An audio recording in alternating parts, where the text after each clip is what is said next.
used to a ketogenic diet, you're going to want to push your results to the next level. So if you've got your grocery list and your meal planning under control, then it's time to start thinking about intermittent fasting. And okay, before you press pause at the dreaded fasting word, hear me out. Intermittent fasting, also known as IF, is one of today's hottest topics in the diet and wellness communities. And for good reason. If you do it correctly, IF can be an insanely powerful tool for accelerating fat loss and breaking through frustrating weight loss plateaus. Now, it's not essential that you commit to IF while on keto. If the idea of it makes you want to throw your keto diet out the window, then it isn't for you.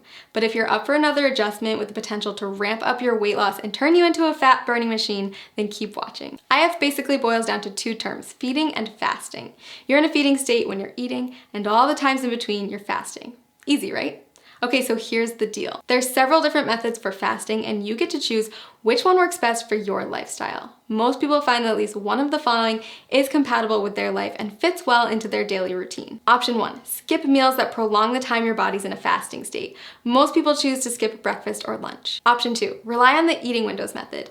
This approach involves eating between a 4 and 7 hour window every day and fasting for the rest of it. Option 3, not for the faint of heart. Your third choice is to commit to a 24 to 48 hour cleanse. It's more of an extended fast, and I don't recommend it if you're just getting started with IF. So how do you know which option is best? If you're just getting started with fasting, option 2 is probably the way to go. We found that restricting yourself to specific eating windows tends to work well for new fasters. For example, tons of people have tremendous success only eating between 5 and 11 p.m. And don't forget that the time you spend asleep will account for a chunk of that time. Let's take a closer look at how it works. Say you finish eating at 6 p.m. and start eating again at noon the next day. That means you fasted for 18 hours and eaten for 6. In other words, you've achieved an 18-6 window. If you finish eating as early as 5 p.m. and don't eat again until noon the next day, then you've fasted for 19 hours and eaten for 5, or you've achieved a 19-5 window. You don't have to adhere to IF every day. You can try it out once a week at first, listen to your body, and then add in more IF days over time. So why does IF work anyway? The first and simplest reason is that our bodies can only take in so much food at a time.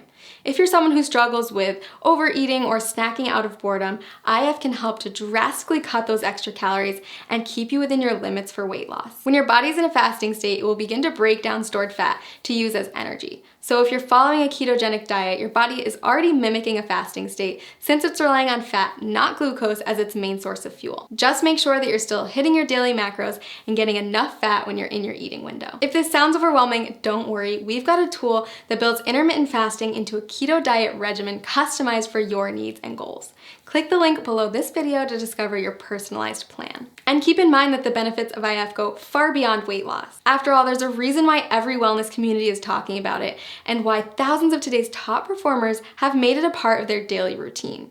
People who practice fasting on a regular basis reap tremendous health benefits in many areas, not just by turning their bodies into maximum fat-burning machines. Nobel Prize winner Yoshinari Asumi discovered that fasting can trigger autophagy, which is essentially a deep cleaning process for your cells. Autophagy helps to stop the aging process, reverse disease, and prevent cancer. It's basically the body's way of cleaning out cells by recycling non-essential components like damaged proteins and getting rid of invading microorganisms and toxic compounds. Like most complex mechanisms, your body needs a break from feeding, so it can focus on performing these other functions instead. Not only does fasting trigger autophagy, it also increases the number of ketones in your bloodstream more than a keto diet alone will do.